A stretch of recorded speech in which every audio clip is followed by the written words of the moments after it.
A good morning to all of you. I'm Shanali from Behind Me Media and you're watching our morning bulletin. Well, we're still going to update you about the trade war which has been happening in US and Canada, and it's a developing situation, and keep watching Behind Me for more updates in this dire time.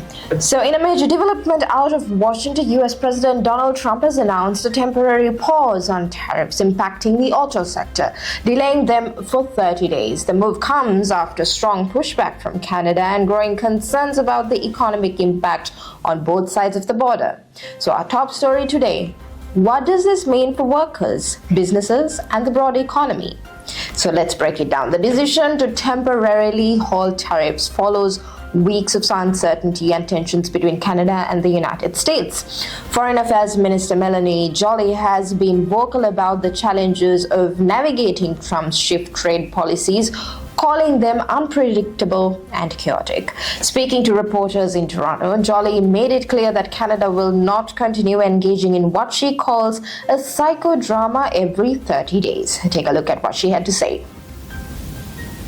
We continue to defend Canadians' interests in the context of this unjustifiable trade war that was launched by the US, and also we'll make sure that we will never negotiate against ourselves.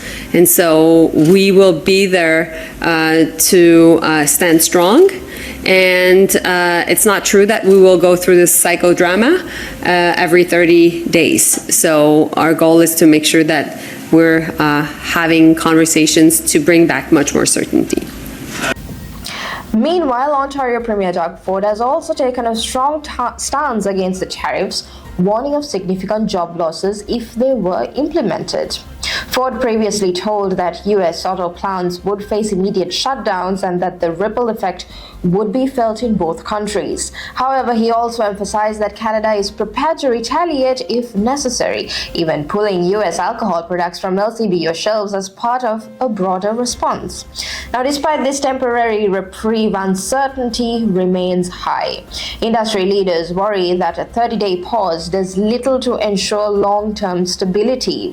Automakers and workers alike are now left wondering what happens next, whether this delay is a step towards a resolution or simply another pause before another economic turbulence. For now, the auto industry can breathe a small sigh of relief, but the clock is ticking. With only 30 days before the next decision deadline, businesses and workers alike are watching closely. Will this pause turn into a lasting solution, or are we facing another round of trade disputes? We are yet to find out. Still on the same story, the Canadian government is taking steps to protect businesses from hostile foreign takeovers. Industry Minister François-Philippe Champagne has announced new measures to safeguard Canadian companies from what he calls predatory investment behavior. So on today's story, it's on how Ottawa is moving to shield its economy in the face of a growing trade war. So in a statement posted on social media, Champagne warned that the rapidly shifting trade environment could lower the valuations of Canadian companies, making them prime targets for opportunistic investors from abroad. To address this risk, he is updating the Investment Canada Act to include economic security as a key factor in assessing foreign investment. The Investment Canada Act is already designed to evaluate whether foreign investment benefits the Canadian economy.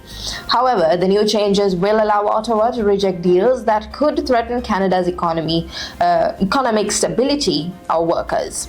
Champagne emphasized that economic security is directly linked to national security, reinforcing the government's commitment to balancing foreign investment with national interests. The timing of this move is critical as Canada and the US exchanged retaliatory tariffs in the latest round of their trade war. Just one day after Trump's tariff announcement, Canada has responded with countermeasures of its own. Meanwhile, U.S. Commerce Secretary Howard Lutnick hinted in an interview that President Trump may make further announcements regarding tariffs on Canada and Mexico. As tensions rise, the Canadian government is signaling that it will not stand by while businesses face economic threats from all sides. Will these measures be enough to protect Canadian companies? And how will the trade battle evolve in the coming days? Stay with us for continuing coverage as this story develops further. Now, taking a shift from the political news, going into more local and community news, a terrifying scene unfolded in Toronto's Yorkville neighbourhood earlier yesterday. A massive fire broke out in Toronto's Yorkville neighbourhood, engulfing several buildings on Schollard Street near Devonport Road and Bay Street. The three-alarm fire quickly spread, damaging at least 6 buildings and several others nearby. Video shows giant plumes of smoke and flames lighting up the sky. The fire, which started around 4:30 a.m. at a home under construction, spread rapidly to neighboring buildings and cars. Fire officials say that several buildings were gutted, but luckily, no injuries have been reported. Crews continue to fight hotspots, with firefighters expected to remain on scene throughout the day.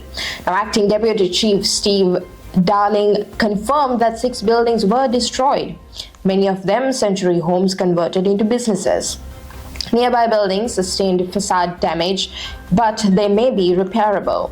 Residents are still in shock. One woman called the situation unreal, while another lost her vehicle in the fire but was relieved her building was spared. The cause of the fire remains under investigation, with the Office of the Fire Marshal looking into it. As the damage is assessed, the community faces a long recovery. We'll continue to follow this story and bring you the updates as they develop. And finally, here's your weather update for the 6th of March 2025. Now, after a brief taste of spring-like conditions, winter is making a comeback in the Greater Toronto area. The City of Toronto has officially lifted the major snow condition that was in effect following February's back-to-back snowstorms. But don't put away those winter coats just yet, as more snow and gusty winds are on the way. The Colorado low brought rain and mild temperatures to southern Ontario, but as it moves out, colder air is sweeping back in. Expect temperatures to range from a low of -3 degrees Celsius to a high of 2 degrees Celsius throughout the day. And while these temperatures aren't as frigid as some of the deep freezes we've seen this winter, they will feel colder due to strong winds. Wind speeds will range between 22 and 34 kilometers per hour, adding an extra bite to the cold. Gusty conditions could make for reduced visibility at times, especially as snowfall picks up throughout the afternoon and the evening. Drivers should be cautious on roads, as snow accumulation and blowing snow may create slippery conditions. So while the worst of the winter's wrath may be behind us, Mother Nature isn't quite ready to let go just yet. So be sure to bundle up and drive carefully. Thank you for watching us. Keep watching behind me for more updates. Have a great day.